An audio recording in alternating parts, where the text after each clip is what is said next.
The amazing works of art and architecture known as the Seven Wonders of the ancient world serve as a testament to the ingenuity, imagination, and sheer hard work of which human beings are capable.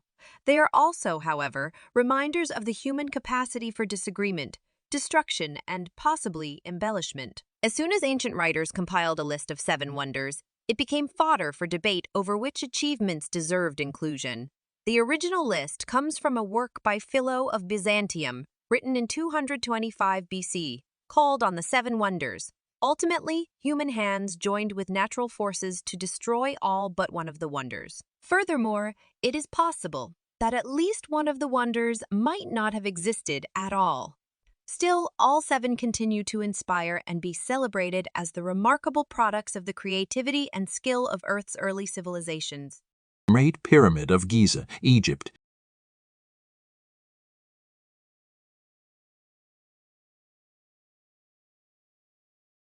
The Great Pyramid, located at Giza on the west bank of the Nile River north of Cairo in Egypt, is the only wonder of the ancient world that has survived to the present day.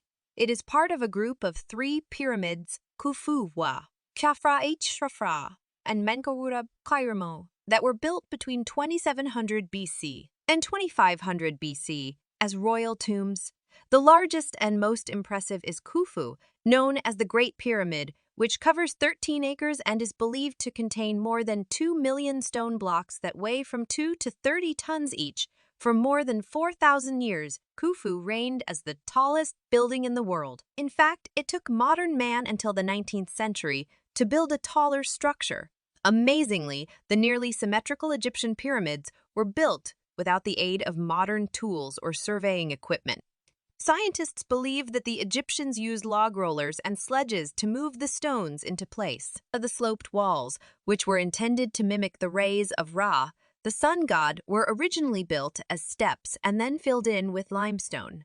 The interior of the pyramids included narrow corridors and hidden chambers in an unsuccessful attempt to foil grave robbers. Although modern archaeologists have found some great treasures among the ruins, they believe most of what the pyramids once contained was looted within 250 years of their completion.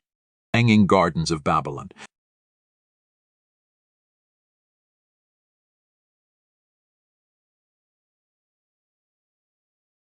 According to ancient Greek poets, the Hanging Gardens of Babylon were built near the Euphrates River in modern-day Iraq by the Babylonian king Nebuchadnezzar around 600 BC. The gardens were said to have been planted as high as 75 feet in the air on a huge square brick terrace that was laid out in steps like a theater. The king allegedly built the towering gardens to ease his lover Amytis's homesickness for the natural beauty of her home in Media, the northwestern part of modern-day Iran. Later writers described how people could walk underneath the beautiful gardens which rested on tall stone columns. Modern scientists have deduced that for the gardens to survive, they would have had to be irrigated using a system consisting of a pump, water wheel, and cisterns to carry water from the Euphrates many feet into the air. Though there are multiple accounts of the gardens in both Greek and Roman literature, none of them are firsthand, and no mention of the gardens has been found in Babylonian cuneiform inscriptions. As a result, most modern scholars believe that the existence of the gardens was part of an inspired and widely believed, but still fictional tale. Statue of Zeus at Olympia.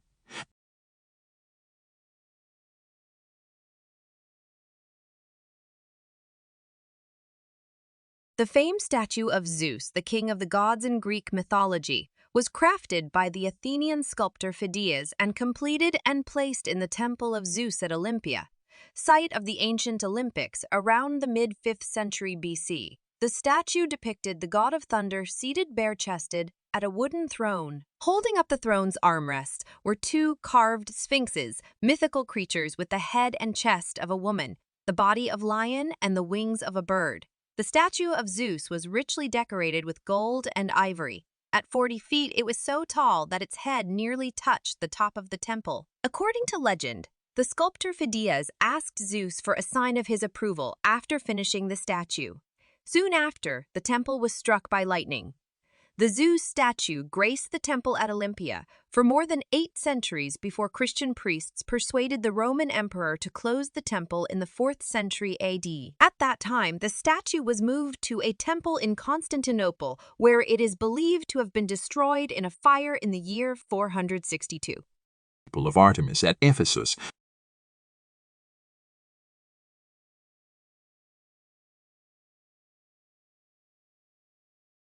There was actually more than one Temple of Artemis. A series of several altars and temples was destroyed and then restored on the same site in Ephesus, a Greek port city on the west coast of modern-day Turkey. The most fabulous of these structures were 2 marble temples built around 550 BC and 350 BC, respectively. Apart from Olympus, the sun never looked on anything so grand. The writer Antipater of Cydene wrote of the Temple of Artemis at Ephesus.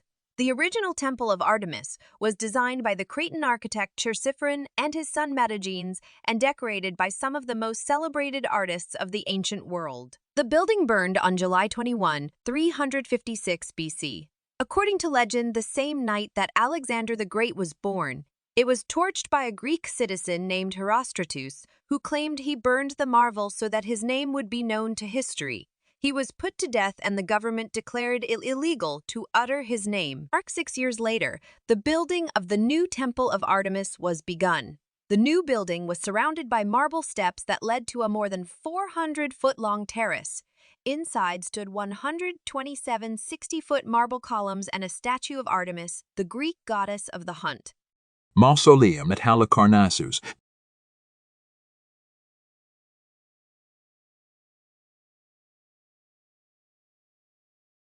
Located in what is now southeastern Turkey, the mausoleum at Halicarnassus was a tomb built by Artemisia for her husband, Mausolus, the king of Carnia in Asia Minor, after his death in 353 BC. Mausolus was also Artemisia's brother, and, according to legend, she was so grief-stricken at his passing that she mixed his ashes with water and drank them in addition to ordering the mausoleum's construction. The massive mausoleum was made entirely of white marble and is thought to have been about 135 feet high. The building's complicated design, consisting of 3 rectangular layers, may have been an attempt to reconcile Lycian, Greek and Egyptian architectural styles. The first layer was a 60-foot base of steps, followed by a middle layer of 36 Ionic columns and a stepped, pyramid-shaped roof. At the very top of the roof lay the tomb, decorated by the work of 4 sculptors, and a 20-foot marble rendition of a 4-horse chariot. The mausoleum was largely destroyed in an earthquake in the 13th century, and its remains were later used in the fortification of a castle. In 1846, pieces of one of the mausoleum's friezes were extracted from the castle and now reside along with other relics from the Halicarnassus site in London's British Museum. Colossus of Rhodes.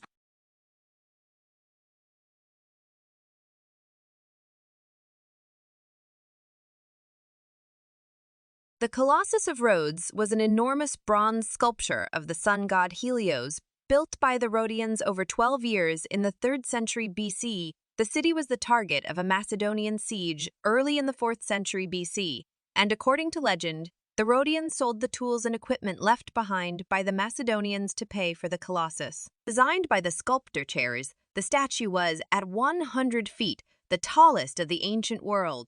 It was completed around 280 BC and stood for 60 years until it was toppled in an earthquake. It was never rebuilt. Hundreds of years later, Arabs invaded Rhodes and sold the remains of the statue as scrap metal. Because of this, archaeologists do not know much about the exact location of the statue or what it looked like.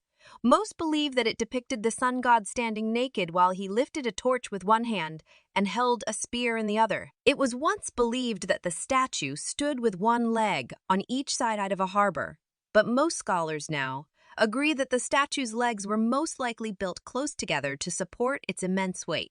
Lighthouse of Alexandria.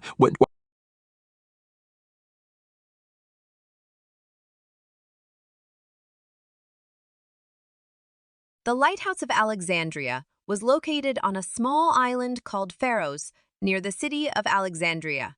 Designed by the Greek architect Sostratos and completed around 270 BC, During the reign of Ptolemy II, the lighthouse helped to guide Nile River ships in and out of the city's busy harbor. Archaeologists have found ancient coins on which the lighthouse was depicted, and from them deduced that the structure had 3 tiers: a square level at the bottom, an octagonal level in the middle, and a cylindrical top. Above that stood a 16-foot statue, most likely of Ptolemy II or Alexander the Great, for whom the city was named. Although estimates of the lighthouse's height have ranged from 200 to 600 feet, most modern scholars believe it was about 380 feet tall.